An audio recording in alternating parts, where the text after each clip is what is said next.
Well, good morning. This is Pastor Michael Brown from Kalamazoo Gospel Ministries with another segment of Stories of Hope from the heart of our community. Enjoy and appreciate you welcoming us into your home this morning, and we hope that our program is a blessing to you. My guest this morning is Mr. Patrick Dolly. Patrick, how you doing, man? Doing good. How about yourself? I am doing wonderful. This is exciting because you are now on our board, and you used to work here. You used to be one of our employees. So, as serving on a board, why Kalamazoo Gospel Ministry? Just because you already feel like you're part of the team? What is it? I did feel a part of the team as soon as I came here, and I appreciate that. It is a brotherhood, a family, and that's the reason why. One of the reasons why I wanted to come back. And you said it, serve. I really want to be a part of whatever's going on at the mission. I used to work here as a case manager. Left to go at another job because I needed to spend more time at home with my family, but I knew that I wanted to be a part of this place some way, somehow. So I started, ministering, volunteering ministering, and now a chance to be on a board to impact change and to get ideas and share ideas. I'm excited. Good. Well, one of the things we want to do through these programs, especially with our board members, we want our community to meet our board members and know who they are. So who's Patrick Dolly? Tell me a little bit about, tell us a little bit about yourself. Okay, well, I try to be honest. I've been here for quite some time, raised here from originally Grand Rapids, Michigan, but lived here most of my life. But came to Christ at an early age, raised in the church, but got to an age where I really wanted to know Christ intimately. And so went on a search, tried to find out who God truly was, and found out it was truly God. Found out that Jesus is the Son of God and that He is my Savior. And so I found that out. And so I went looking for different churches based on my reading of the Bible, and met my wife, who, in meeting my wife, I always joke with her that the best thing about meeting her was I met her father.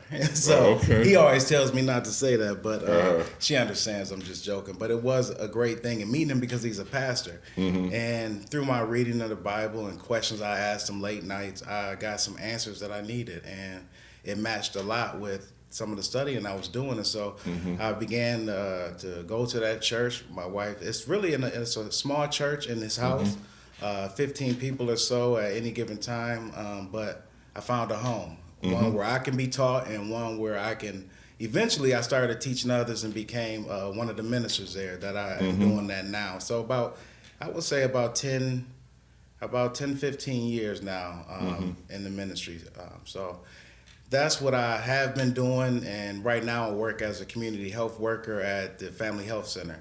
Where similar to the work I was doing here, I found out when I worked here that I want my work to be a calling. You go from having a job to having a career, and then I found out through working here that there's such thing as a calling in your job, in your field of work. And so going over as similar to case management for the healthcare field, calling people, trying to get them to take advantage of what's there for them, take advantage of anybody that may be homeless, help them to get a home. If they need a job, help them get a job. Whatever the case may be, connect them and kind of be a bridge. Yeah. Like the people are doing here, being a bridge to the resources that's in the community. And so that's what I'm doing now. So you leave the Kalamazoo Gospel Mission, you go to Family Health Center, still in a similar capacity. How important is it for you to be working in a position where you can have an impact in the lives of people? It's extremely important. At this point in my career, I wouldn't have it any other way. I want to do something. My mother always taught me, don't chase the money, chase the job. And so I learned that God has blessed me no matter what job I have, that whether it starts off at one level, the increase is going to come through money, and if it doesn't, position, if it doesn't, influence. And so right now, the position that I have at the Family Health Center, it's a position of influence to help educate people that don't necessarily have access to a lot of things that are here in Kalamazoo, like the Gospel Mission.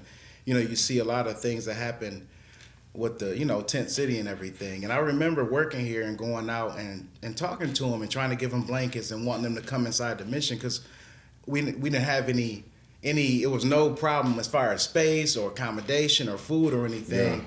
But some chose not to, and some did come in. But that choice, you want to help people make an educated decision. That come on in. There are programs here to help people get on their feet and everything. And so to help do that same thing in another job, that's what I want to do.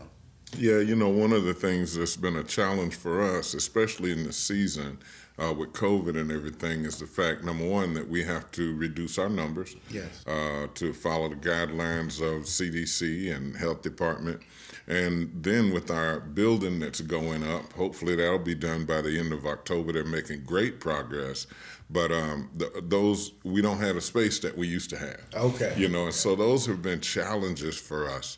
But why is it, you know, you were one of our caseworkers here, you're a caseworker over at the Family Health Center, and so you talk to people who were part of the tent city when you were here and from over there, I believe. Why is it, what would make a person choose to stay in a tent, you know, when the weather's in the teens or single digits, you know, what, you know, without calling any names or anything, I understand. what kind of thinking is that? Well, you know, I try to understand, you know, and some things I don't understand, but I try to relate to, and when I think about it and talking to them, and not even relating, but getting some of the response I got was some of the rules.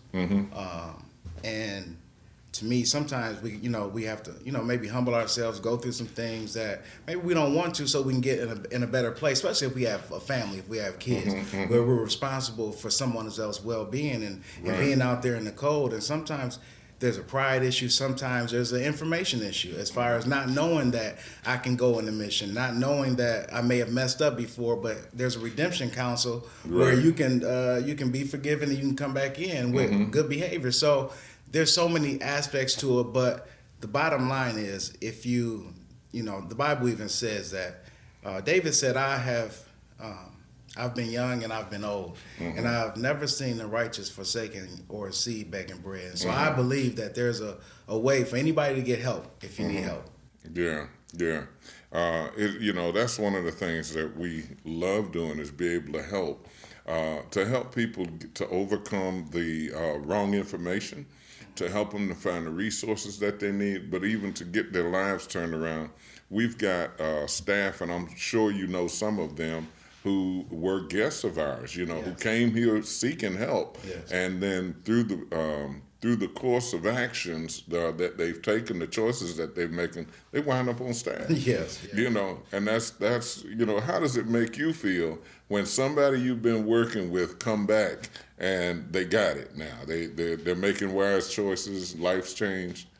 My mind is spinning because it was a couple of people. One in particular is now a case manager who came. I mean, I can't take any credit for Johnny. Blessing that he came in, attitude, no matter what went wrong in his life, and he had some different situations that went wrong, he kept a good spirit. And I think that's the important thing with any Christian, is a good spirit. You can, if you got a good spirit and a good attitude about things, but he came from bad situation to wanting to become a maintenance man. He did that, and then he said, I want to do what you do. I want to help people transform their lives, not knowing that it wasn't me, it was God. It was the system that God set up is able to transform people's lives. So, but seeing Johnny now, he's a case manager. That is it brings a smile to my face. In fact, we had dinner the other night, so I'm glad to see him doing good. Yeah, and he's in training too. To become a counselor. Yes, indeed. And so, just those being able to have that kind of impact in the lives of people, man, it's extraordinary, isn't it? Yes, it is. And it makes you feel like, what you do matters. Yes. And you know that it does.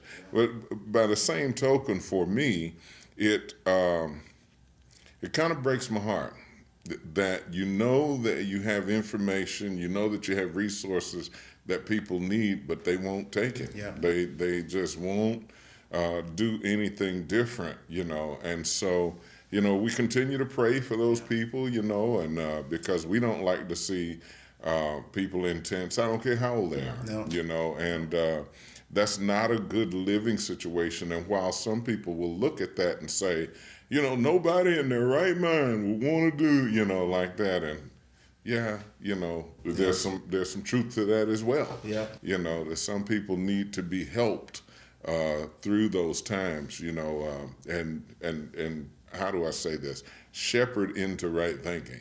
You know, and I want to be clear as we're talking. I want to be clear that it's not about me making people do things my way, because God's will for somebody else's life is His will for their life, not their will for my life. But there are certain steps that you can take that can be self-defeating that you need to be helped through. Do you ever find that?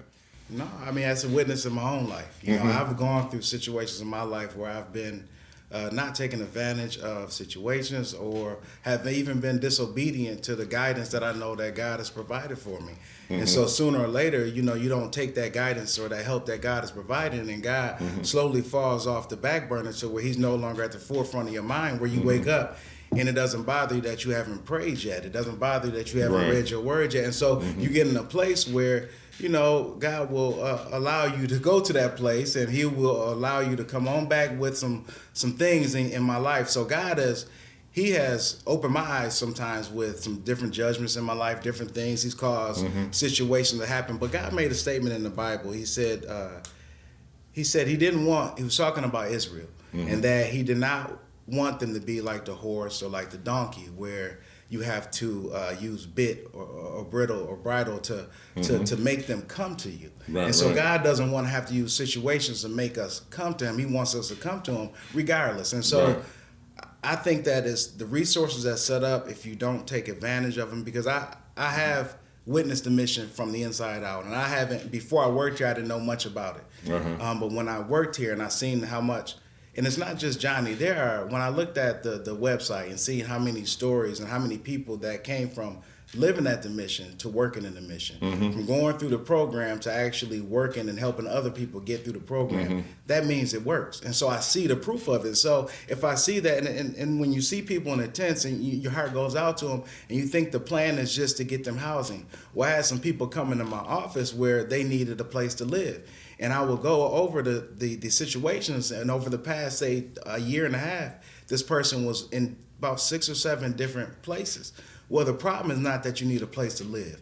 What we have to talk about is how to help you keep that place to live. That's right. And so what the difference between being out there in a tent and needing a place to live and being in here needing a place to live is that you get help and encouragement, and even when you move out, help with furniture and that kind of thing. But you learn how to protect what you have. You learn how to make better decisions. Or sometimes being homeless is not about a decision. It can be because of abuse or whatever. There's so many situations that cause people to get in that situation, but there's a way out. And I think that the mission offers a way out. You know, I think a lot of people have heard about housing first, you know, and one of the things we do is we lean more to a housing third model, which means that the first thing you have to do is you have to help a person deal with their emotional, their drug addictions, you know, their thinking. You know, you have to help them with those things, help them clean up some of their past and all of that. Then the second thing you have to do is you have to help them get prepared to work a job. And for some people, that just means you need to help them understand they need to show up on time. They need to look like an employee that people want to deal with, you know. And then the third thing you do is you help them find a place, you know. And when you put that out of order, all you did was take a homeless person, a person who is homeless in their mind, and put them in a place that they're probably not going to be able to sustain. You know, how important, as a counselor, how important is it, do you feel that it is for people to be able to just take responsibility for their own actions? I think that's important. I think, and it gets to a point where there was a saying where you can't want it more than somebody else, and that becomes true. And when I say it becomes true, it doesn't start off true, because at some point as a counselor, you do want it more than somebody else. You're going to want it more than somebody else. And what my job, or what a counselor's job is to try to help that person see that there is more to it. And you get that change of heart. There was a book that John Simpson gave me that it was called I think it was a change of heart, but it was about matters of the heart. And if we don't change the heart and how people respond, how they live their life, what their priorities are, if you don't do that, then a lot of the ancillary things, the jobs and the place to live, it won't mean much. It won't be of any substance at all.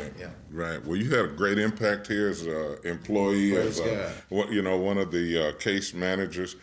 What do you see yourself doing as a board member? How do you see yourself being effective that way? Well, right now I'm in the business of learning. That's Okay. right now. Whenever I get into something new, which also a board member on ISK that I've enjoyed for about a year, 2 years maybe. Okay. But this is something new. I won't pretend to know anything yet. I want to learn from you, of course, learn from the other board members, the ones that's been there, and just having the perspective of working here, and having the perspective of seeing and talking to the people that served here, knowing that input, I will hope that I can give that and share that with the rest of the board. Yeah, it'll certainly give you a more clear understanding when making decisions Yes, sir. of the population we're dealing with and why we have to do things a certain way that we do, and sometimes I think people they're ill-equipped to help make decisions because they lack the understanding,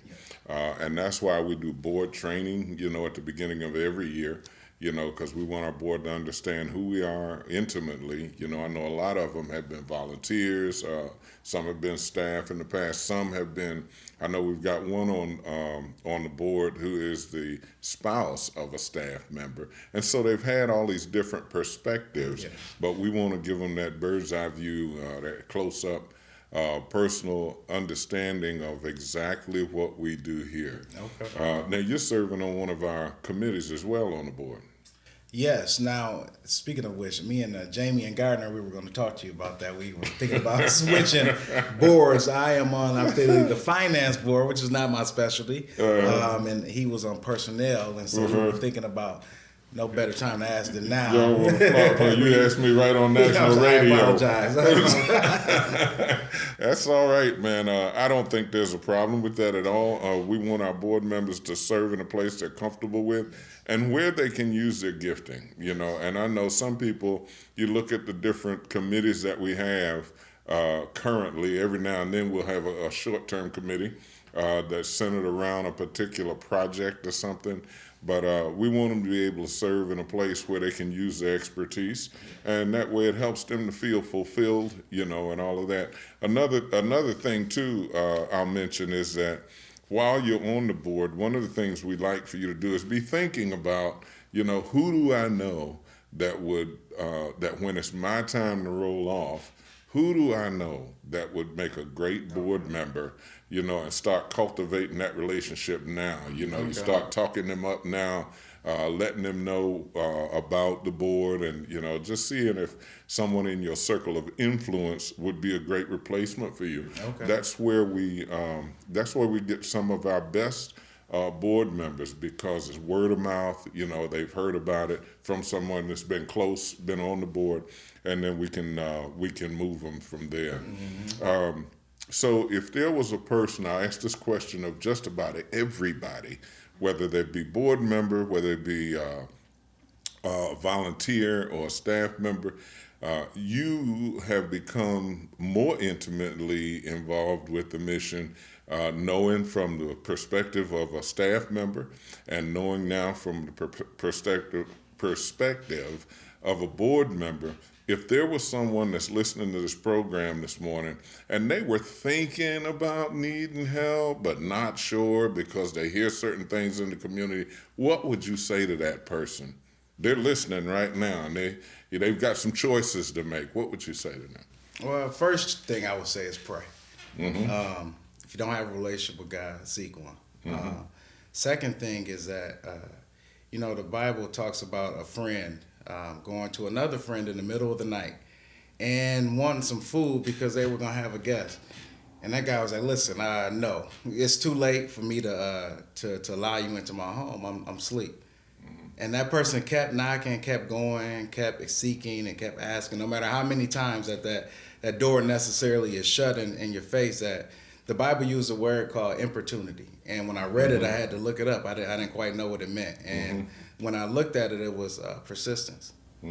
And that's what it takes. It takes persistence. And it doesn't come with our own ingenuity, doesn't come with our own efforts, but it comes with our effort mixed with the Spirit of God. And so I encourage anybody to reach out to seek help. Don't be ashamed of needing help. You know, a lot of times we get in a situation where we make bad decisions and mistakes, and we do like Adam and Eve, and we want to hide ourselves. You know, you don't want to do that. You don't want to hide your sin. You want to confess it, you know, expose it, not to people. You don't tell everybody your sin, but you expose it to God and you ask for help. You know, you don't make any New Year's declarations. I'm not going to do this. I'm going to stop doing this. What you do is you try to feed your spiritual man. And that fleshly man will die out. But the way to do it is through Christ. And I would say definitely come to the mission for help. Come to the mission if you want to help people, because this is where it's at, and this is where Jesus stopped at first, is with the those that needed help. Yeah, and you know, one of the things I would say is that expect, if you've been like, if your life looks like a hamster wheel, where you running in circles, you're spending a lot of energy, but you're really not going anywhere. One of the things you're going to have to realize is, in order to get something different, you're going to have to do something different. And you can be open to direction from people who are making wise choices and everything, and they can help you to get your life back on track. And for us here at KGM, we use biblical principle in everything that we do, because we know that if God is the one that created us, then who better do you want to go to in order to find out how to get your life back on track? He had a plan for you. The word says that I knew you before I formed you in your mother's womb. He still has a plan for you. Yeah. And as we heard in chapel, in one of our recent chapels, we heard that you can't outrun God's love. I mean, God still loves you. I had one of the greatest examples I heard this morning was a pastor was saying that he said he was about to eat a salad. He said, and he looked on the salad and the expiration date was passed. He said, but he looked at the salad. He said, and the salad looked good. He said, lettuce looked crispy. He said, so he looked back at the expiration date, and yeah, it had passed. He said, but he looked back, and the carrots looked crispy, you know, and everything. He said, and he kept looking back. He said, God's expiration date on your love has never passed. I mean, I don't care how far you think you have gone, God still loves you, and he still wants you back. And so we here at Kalamazoo Gospel Ministries, this is why we are here, to help you turn your life around, help you restore your relationship with God, and help you get your life back on a productive track. So if you're thinking about it, give us a call. If you're thinking about it and you need somebody to help you make that decision, give us a call. If you know someone, might be someone in your family, a child, an uncle, or nephew, or niece, or whatever, you know, talk to them, send them down to us at KGM. This is what we're here for, is to help people get their lives back on track. God loves you, and so do we. Praise God. Yes. Patrick, this has been a great time, but just like every episode we do, man, they seem to get shorter and shorter. And when we feel like we're just getting into the conversation, it's time to wrap up. But I want to pray for you before we close. Is that okay? Yes, please. Well, won't you pray with us? Father, I just thank and praise you for Patrick, God. I receive him here, God, as someone that was handpicked by you to be a part of this ministry, that he comes with gifting and calling, God, that you're going to use in him and through him as a member of our board of directors here at KGM. So, God, I pray that you would bless him, that you would bless his family, that you would give him direction, insight, and discernment. Show him, God, exactly what you have caused him to show up here for, to be a productive part of the board here at KGM, to help us build this ministry and change lives through the power of Christ. And God, right now, I just pray a blessing over our listening audience. Yes. I pray that those who are in the process of making a decision for you, that you would help them, nudge them, encourage them, God, to just go ahead and surrender to your mighty power. I pray, God, that if it's a phone call they need to make to find out how they can be served through this ministry, that you would encourage them to go ahead and make that phone call, God. And then, God, give us wisdom and just show us what we need to do in each individual life to help that person realize the plan and the purpose that you have for them. God, we believe you for it. We thank you for it in Jesus' name. Amen. Well, this has been Pastor Michael Brown with my guest, Patrick Dolly, and another segment of Stories of Hope from the heart of our community. Thank you for joining us today, and we'll look forward to seeing you here next week. God bless.